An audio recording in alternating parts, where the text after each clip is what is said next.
পঞ্চায়েত সমিতির তৈরি যাত্রী প্রতীক্ষালয়কেই ভাড়ায় খোলা হয়েছে জুতোর দোকান।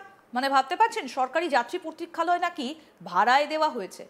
আবার সেখানে রমরমিয়ে চলছে জুতোর দোকানও, আর ভাড়া দেওয়া মাত্র ৬,০০০ টাকায়, যাকে বলে ইচ্ছে মতো লুট করা। আসুন আগে আপনাদের সেই ভিডিওটা দেখাই, দেখুন।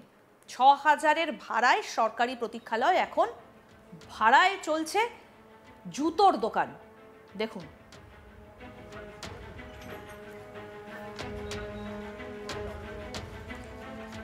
এই হচ্ছে সেই সরকারি প্রতীক্ষালয়, আর সেটাই এখন ভাড়া দেওয়া হয়েছে জুতোর দোকানকে। সরকারি প্রতীক্ষালয়ে চলছে জুতোর দোকান। প্রায় ১০ বছর আগে তৈরি হওয়া যাত্রী প্রতীক্ষালয়ে চলছে এই জুতোর দোকান।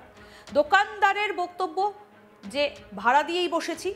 অন্যদিকে পঞ্চায়েত সমিতির সভাপতির দাবি ব্যবহার হয় না, রক্ষণাবেক্ষণের প্রয়োজন, তাই সামান্য টাকায় ভাড়া দেওয়া হয়েছে।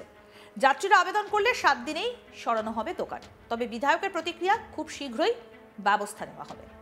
পশ্চিম মেদিনীপুরের পিংলা বিধানসভার পলসরা গ্রাম পঞ্চায়েতের অধীন বারগোকুল এলাকার বাসিন্দা লালটু হেমব্রম সরকারি টাকায় তৈরি হওয়া যাত্রী প্রতীক্ষালয়ে রয়েছে তার জুতোর দোকান। এজন্য পঞ্চায়েত সমিতি তার কাছ থেকে বছরে চুক্তি হিসেবে ৬,০০০ টাকা নিয়েছে। তার রসিদও দেওয়া হয়েছে। ১০ বছর আগে পঞ্চায়েত সমিতি থেকে ওই যাত্রী প্রতীক্ষালয় তৈরি হয়েছিল যাত্রীদের বসার জন্য, কিন্তু সেখানে কেউ বসে না বলে এই দাবি তুলে খড়গপুর ২ নম্বর পঞ্চায়েত সমিতির স্থানীয় ব্যবসায়ী লালটু হেমব্রমকে জুতোর দোকানের লিজ দিয়েছিলেন। তার বিনিময়ে ৬,০০০ টাকা নিয়েছে পঞ্চায়েত সমিতি। একথা স্বীকার করলেও লালটু হেমব্রম স্বীকার করলেও তার কাছে রয়েছে বিভিন্ন কাগজপত্র। কি বলছেন লালটু হেমব্রম? মানে জুতোর দোকানের মালিক যিনি ভাড়া দেন বলে দাবি করছেন, সেই লালটু হেমব্রমের কথা শুনবো। যে ব্যাপারটা আছে, যখন প্রতীক্ষালয়টা হয় তখন একটা এখানে এই রুমটা যেটা আছে এটা কিন্তু একটা ব্যবসার ক্ষেত্রে দেওয়া আছে, যে এটা টেন্ডার ভাবেই নিয়েছি আমি। যে সেই পাশে যে প্রতীক্ষালয়টা আছে, তো সেখানে যেদিন চালু হবে সেখানে ওই ব্যবহারযোগ্য করার জন্য, হ্যাঁ, পরিষ্কার পরিচ্ছন্ন রাখার জন্য কিন্তু এটা কিন্তু মানে যে পরিষ্কার পরিচ্ছন্ন রাখবে তাকে কিন্তু এখানে দোকান হিসেবে তাকে কিন্তু এখানে বসতে হবে। সে যদি এখানে থাকে তারপর পরের পাশেও পরিষ্কার পরিচ্ছন্ন রাখবে। তো সেই পাশে এখনো ব্যবহারযোগ্য কিন্তু করে উঠতে পারেনি।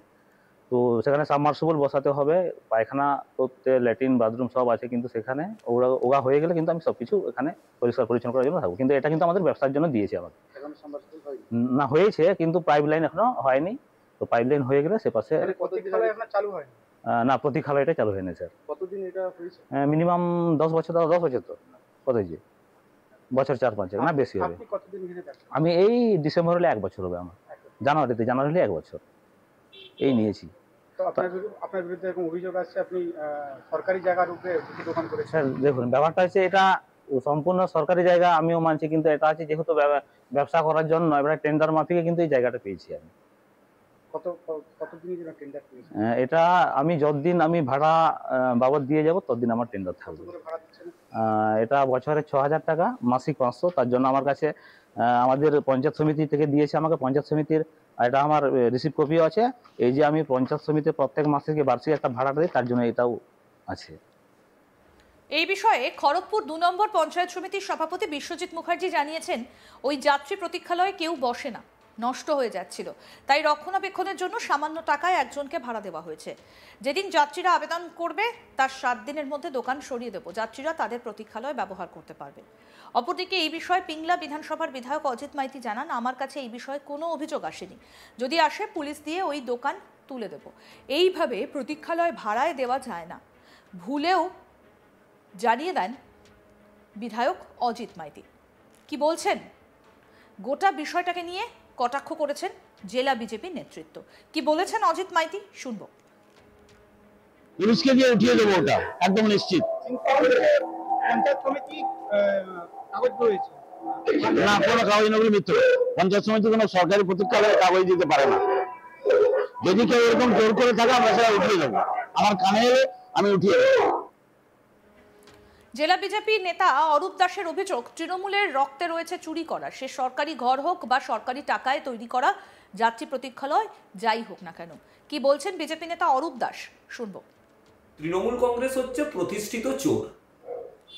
ওরা সরকারি জায়গা, সরকারি ঘর, সে যাত্রী প্রতীক্ষালয় হোক, হাসপাতাল হোক বা সরকারি উদ্যোগে বানানো বাজার হোক, গ্রামের দিকে দেখবেন অনেক বানানো হয় তারা সেগুলোকে কৌশলে বিক্রি করে দেবে, নয়তো তার উপর কবজা করে লোককে ভাড়া দিয়ে সেখান থেকে পয়সা রোজগার করবে। এটা তৃণমূল কংগ্রেসের চরিত্র, এটা তৃণমূল কংগ্রেসের রক্তের মধ্যে আছে। এটা সব নেতা এবং জনপ্রতিনিধির মধ্যে আপনি দেখতে পারবেন তৃণমূল কংগ্রেসের। তাই আজকে খড়গপুর 2-এর যে ঘটনা, এটা কোনো বিচ্ছিন্ন বা ব্যতিক্রম ঘটনা নয়। আমরা প্রায়ই আপনাদের খবরের মাধ্যমে দেখতে পাই কোথায় ব্যবহার না হওয়া বাজার, যেটা হয় পঞ্চায়েত সমিতি বা সরকারি উদ্যোগে তৈরি হয়েছে, সেখানে তৃণমূল কংগ্রেসী দুষ্কৃতীদের রমরমা চলছে বা দখল করে নিয়ে অন্য ব্যবসা চলছে, এরকম আকসার আমরা দেখতে পাই। তাই খড়গপুরের ওই ঘটনা মোটেই বিচ্ছিন্ন নয়। এটা তৃণমূল কংগ্রেস যে চোর, সেই চোরের জাত আমরা দেখেছি ওই খড়গপুর 2-এর পঞ্চায়েত সমিতির নেতৃত্বে। সরকারি প্রতীক্ষালয় হয়ে গেছে জুতোর দোকান, এবং যেটা বক্তব্য উঠে আসছে পঞ্চায়েতের তরফ থেকে যে এখানে নাকি যাত্রীরা বসেন না, তাই রক্ষণাবেক্ষণের অভাব হয়েছিল, তাই জুতোর দোকান ভাড়া দেওয়া হয়েছে। যদি যাত্রীরা আবেদন করেন তাহলে 7 দিনের মধ্যে এটা ফাঁকা করে দেওয়া হবে, এই হচ্ছে বক্তব্য। আর এই ঘটনাকে কেন্দ্র করে রীতিমতো চাঞ্চল্য ছড়িয়েছে। পঞ্চায়েত সমিতির তৈরি যাত্রী প্রতীক্ষালয়, সেটাতে আবার খোলা হয়েছে জুতোর দোকান, মানে ভাড়া দেওয়া হয়েছে। ভাবতে পারছেন, সরকারি সম্পত্তি, সরকারি যাত্রী প্রতীক্ষালয়, সেটা নাকি আবার ভাড়া দেওয়া হচ্ছে। রমরমিয়ে চলছে জুতোর দোকান মাত্র 6,000 টাকায়, যাকে বলে ইচ্ছে মতো লুট করা। এই হচ্ছে পশ্চিম মেদিনীপুরের পিংলার সেই যাত্রী প্রতীক্ষালয়, সেখানে চলছে জুতোর দোকান। যিনি এই জুতোর দোকানের মালিক, তিনি কি বলছেন, তার কাছে রয়েছে রসিদ, দেখুন। যে ব্যাপারটা আছে, যখন প্রতীক্ষালাটা হয় তখন একটা এখানে এই রুমটা যেটা আছে এটা কিন্তু একটা ব্যবসার ক্ষেত্রে দেওয়া আছে, যে এটা টেন্ডার ভাবেই নিয়েছি আমি।